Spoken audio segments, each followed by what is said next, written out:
Hello Internet, I'm Jackie Fox. Today we're going to be talking about equipment, you heard? We're going to be talking about some recent swords that have been added to the game and looking at them critically. Because I think there's some interesting picks here, but I want to do some comparison because I got really excited for one of them. Now I'm not sure if I'm excited for it. I don't really know how to feel about some of this stuff, so let's talk through it. Strap in, buckle up, do whatever you gotta do, let's see the video. First, we're going to be talking about the state issue military sword. And I think if you're a newer player, this is actually a pretty interesting sword to maybe get a couple copies of. In that, I think that while it's not super high for either of these, aim and critical of 20 aren't bad. You probably want to go with the assault. But the reason that I recommend this to new players is because a flat 25% attack upgrade is pretty good. It's also pretty all around. A lot of times you want to match the passive on your sword to what your unit is doing, but in pretty much every case they're going to appreciate 25% attack. That's unconditional, so anyone's going to get it. It's pretty great.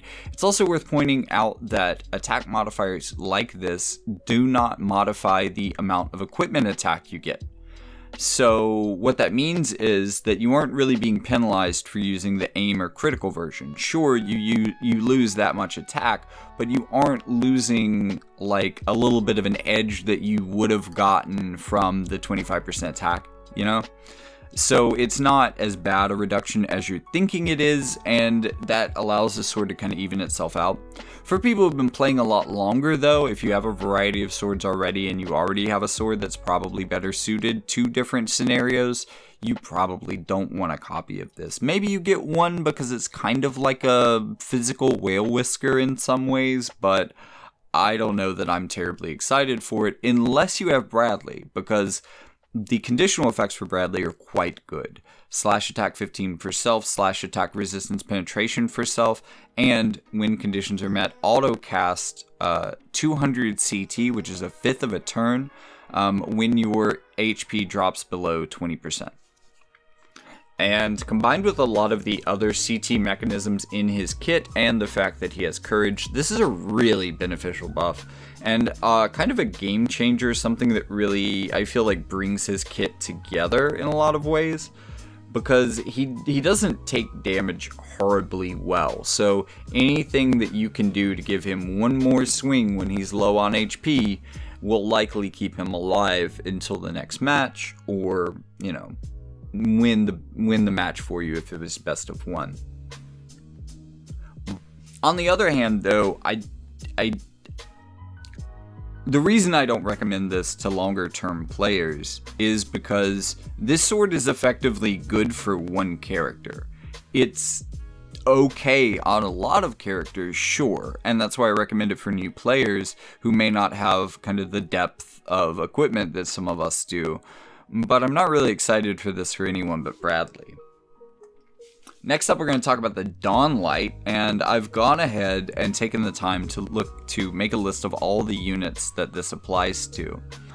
With the Dawnlight, I'm really looking more at the assault or aim version, 24 accuracy being higher than the 20 on the state issued military blade is certainly considerable. The vital version of this makes me want to laugh, and not in a good way. Slash attack resistance penetration 20 is the passive on this, which is interesting. I'm pretty sure there's another one other than the engine blade, which is limited to the Final Fantasy 15 event. No news on when we're going to be seeing that guy coming back, or getting a +6, which maybe Noctis would appreciate. So, off the top of my head, this might be a good choice for a slash attack penetration sword if you need one. But other than that, I think the people that are going to like this sword are going to be these folks. 15% AP consumption down and human killer 10 for physical attacks. I think this is pretty solid, although let's look at the units that can equip it first before I go ahead and shoot it down. So you have a good 13 units that can equip this and use its passives to full effect. So we're going to be looking at Stern, Chunok, Frederica, Titus, Ravis, Terrell, Whisper, Nasha, Engelbert, Lilith, Mont, Balo, and Zazan. And there's about three exciting units here. Maybe two of which you don't necessarily equip a sword to, because this is very offensive and a lot of these are more defensive characters. So this is kind of like an awkward thing to be giving them, unless you're Winged Stern. So this kind of feels like a thing that's only really good for Winged Stern, unfortunately. I mean, on paper it does help more units. Maybe that makes it a little bit better in some ways, but it's really only good for Rune Stern when you really look at it.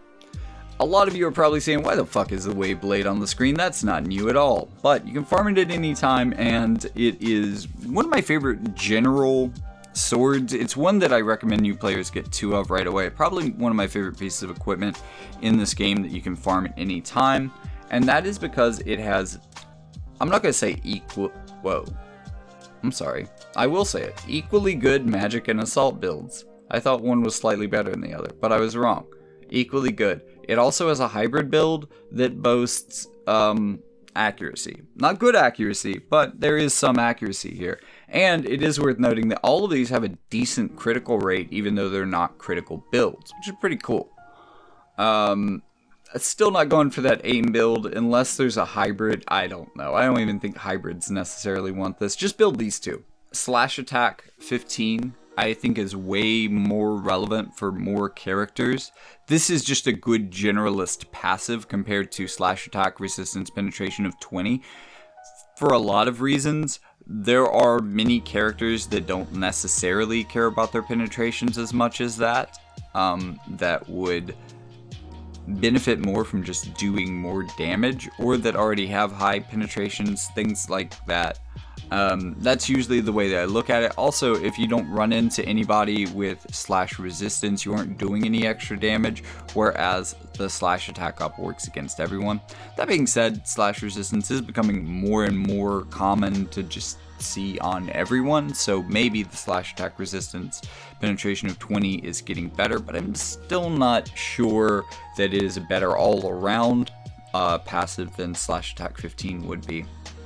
And then if you're these guys, you get elemental attack up 15, which is going to stack with other passives if you're getting elemental attack up, say on your TMR for whatever your element is. Acquired AP 30.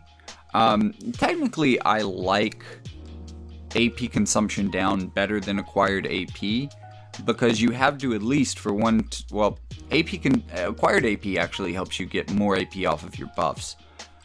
So it can help you before it comes to combat, but it's more, I think, more helpful for recovering AP, where AP consumption down means you don't have to go through that recovery, you have the reduction. You want to combine both of them, honestly, to make a unit very AP efficient, in that they're building up a lot of AP quickly and they're not using it very fast. But of the two, this might be a little bit weaker. That being said, this is a much higher stat than the other one was, and we still have reaction block rate 30 for self, which is pretty good.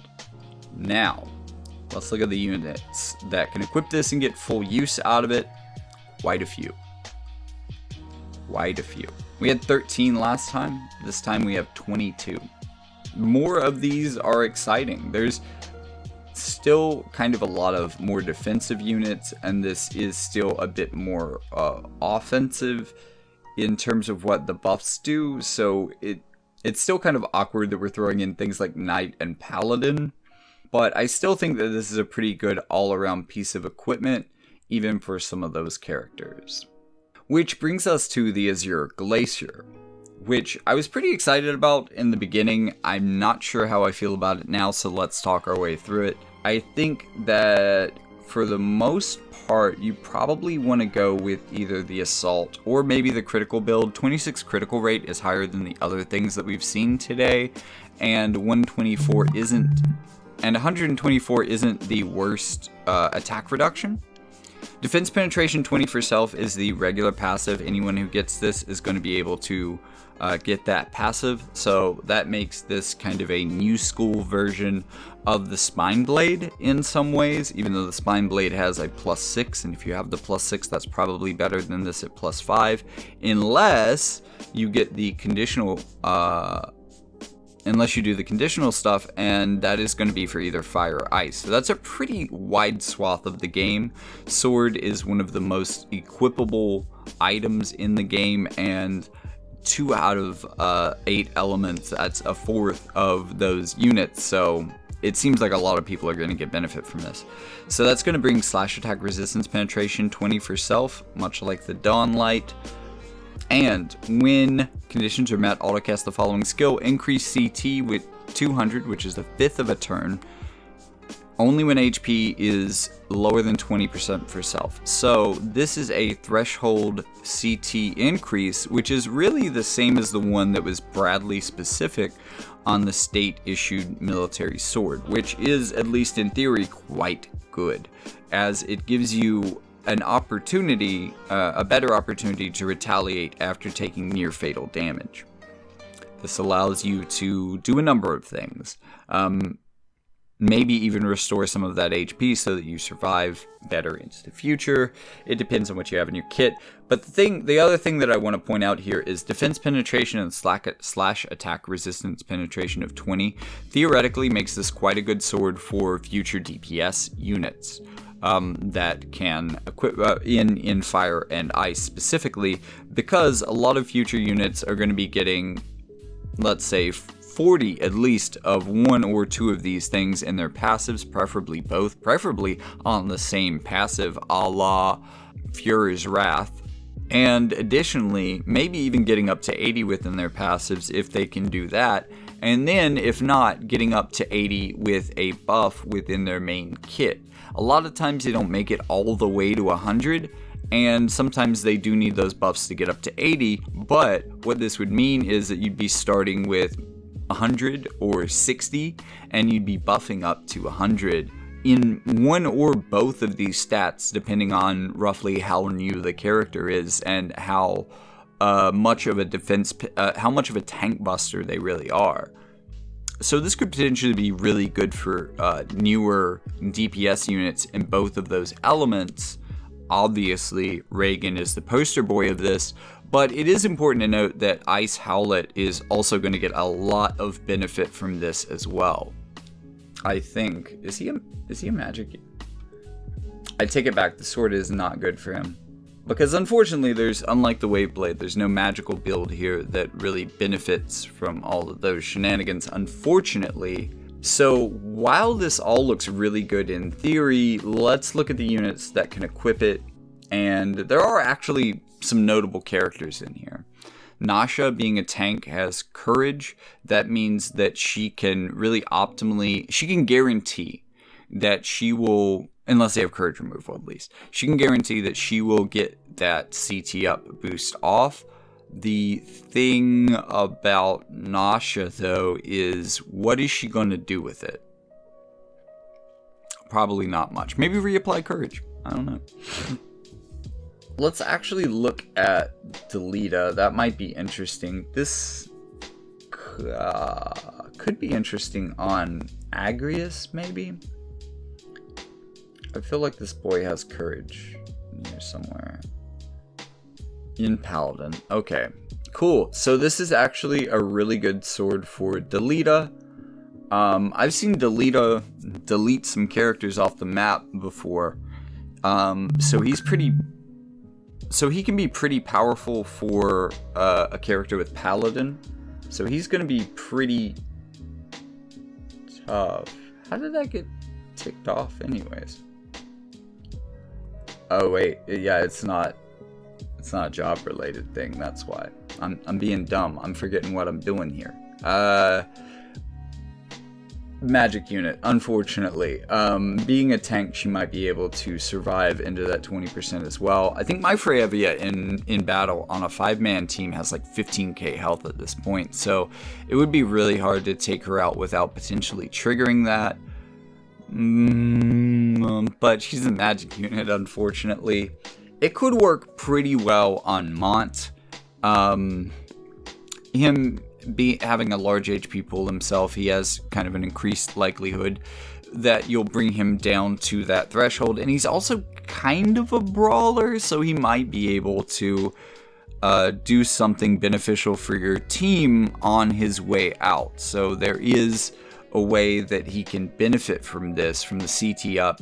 And again, being a bit of a brawler, this is going to help the consistency of his damage, getting that defense and slash attack resistance penetration, as he wasn't really released in the era where a lot of units had that, and he's more of a tank anyways, so even had it been that era, he still probably wouldn't have gotten a lot of this kind of stuff.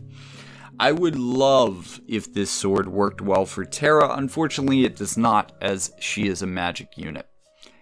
That being said, Sorrow would probably really like this bad boy.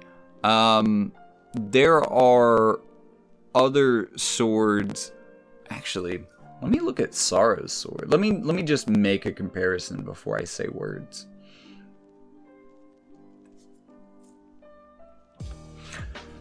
I mean, his sword is already pretty good. I suppose this gives you an alternative.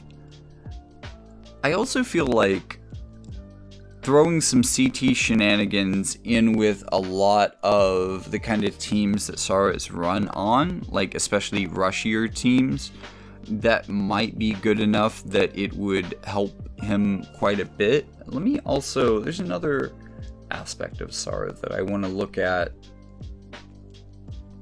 because I ignored the hell out of this guy.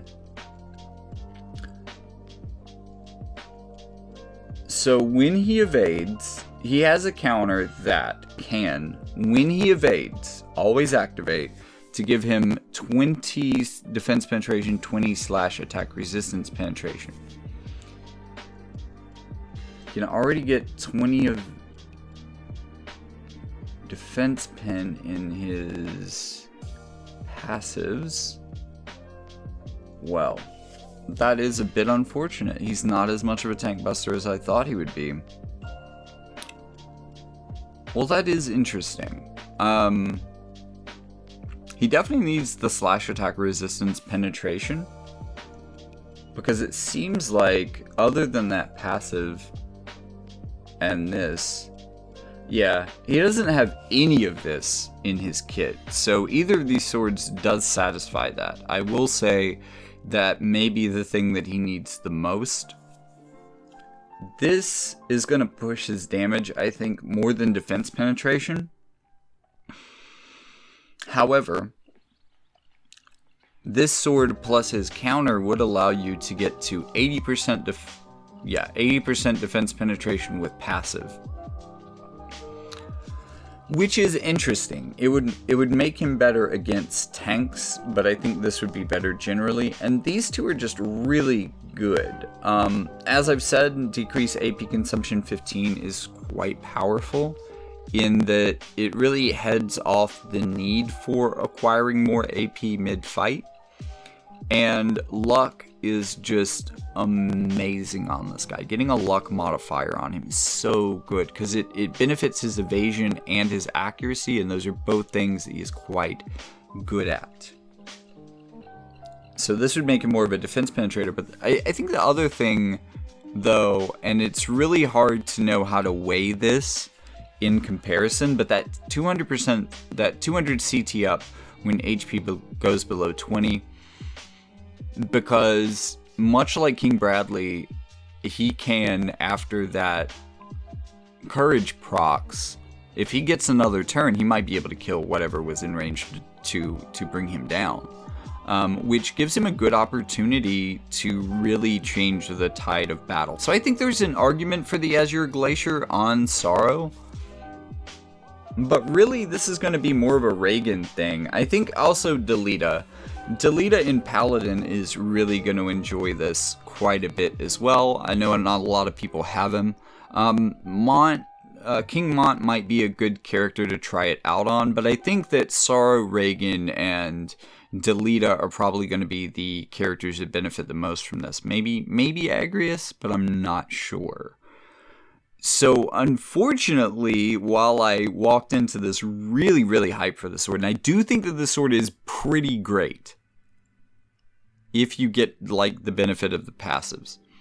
The problem is there's maybe only 2 to 4 characters that really benefit from that. Does that make this better than the state-issued military sword? Yeah, about 4 times better, you could say. 4 times more useful at the very least. Maybe not 4 times better, but 4 times more useful. And I also think that this is a good get for more experienced players because, sure, it's kind of niche, but it is good in that niche. I do think it is a powerful piece of equipment if a character can get the most out of it. And while there aren't a ton of characters, having only 11 available, while there's not a ton of characters now, sword is the most common piece of equipment type in the game. So, you should expect to see more sword units in the future for fire and for ice, even though the only one that we find by switching our search over to Japan is Ice Howlet, who's unfortunately a magical unit. So, oof. Anyways, that's a lot more thoughts than I thought I was going to have to share on our equipment for, I don't know, like the last month, really. It's good for what it's good for. It's kind of a little bit hit or miss, as a lot of the new equipment has been.